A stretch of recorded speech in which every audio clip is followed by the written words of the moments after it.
Karong hapon na niya ang part 2 sa ato ang pakig-interview sa bagong gobernador sa Sugbo nga si Pam Baricuatro. Din iyang gisaysay ang dugang mga programa o proyekto ubos sa iyang administrasyon. Aniyang GMA Integrated News Interviews.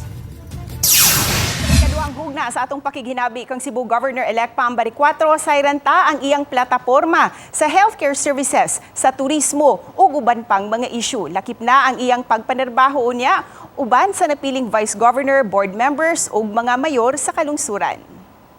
And speaking of public health, I think that was one of the strong points sa imuhang campaign. How will you jumpstart this advocacy kining proyekto ninyo, Gov? Can you share details kung unsang mga ipatuman ninyo nga programa? Yeah, we already we were telling them na we need to put more medicines and more doctors to our healthcare system. As early as now, we're already organizing. There are doctors for PAM which will be helping us advocate this, and also we're looking also for support for our mga medicines na to, kasi we need to put more medicines, and also kanang testing, diagnostics. Kinahanglan sa magbutang og mga basic diagnostics sa atong hospitals. Ug aside niining nag-una nimo nga priority sa healthcare, unsa pa ang mga major projects na tutukan ninyo, Gov, for the first 100 days of your administration? Yeah, we need to bring the investment corridor back to the province, Kay kulang kay og economic activity. In fact, ang ato ang per capita income is half of the national average. So we need to bring business back in the province and make sure nga na ay ease of doing business. Kaya para ang mga negosyante mo invest nato and more businesses, more jobs for our people. Gov, nag-unang sektor dinhi sa province, sa ato ang probinsya, ang turismo. Unsay mga plano nato og proyekto para mas mulambo pa jud ang ato ang tourism sector dinhi sa Cebu province?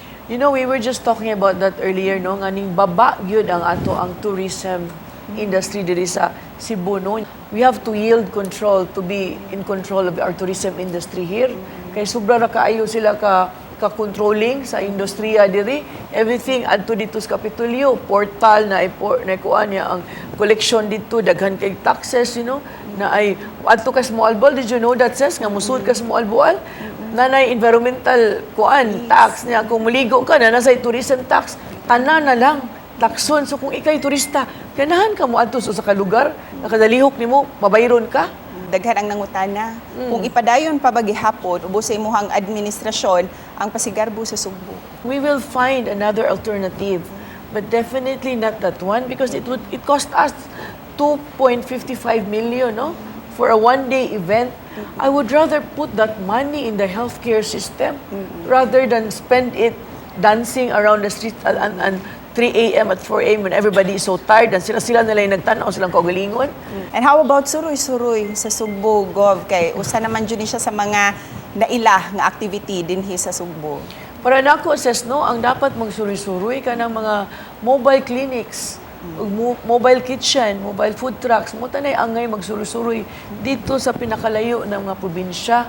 What will your working environment be? How will you collaborate with the Vice Governor-Elect as well as the whole provincial board members? So di sila mga problema nako. I'm very easy to work with. I want to empower them. I don't want to overpower them.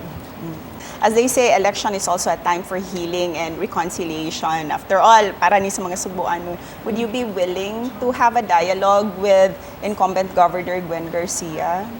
On my part, I'm open to it. But I am not sure on her part if she would be, So ako open lang ko ana. Yeah. Walay problema. If she wants to talk to me, I would be willing to talk to her. Unsay mga mensahe nimo sa mga Sugbuanon, ilabi na sa mga mituo sa imuhang plataporma? Og ako ginang paningkamuton nga di ta mo pakyason sa inyong boto nga gihatag diri kanako. Og please, I would want to listen to you, kay I believe that good governance starts from listening to the people. So please do not stop telling me what I need to do and what you need para magkasinabot ta. Ug mao kadto ang atong one-on-one interview kang Cebu Governor-Elect Pam Baricuatro. Angay unya natong tutukan ang mga kabag-uhan ug kalambuan siyang pagdumala unya sa tibuok Cebu Province.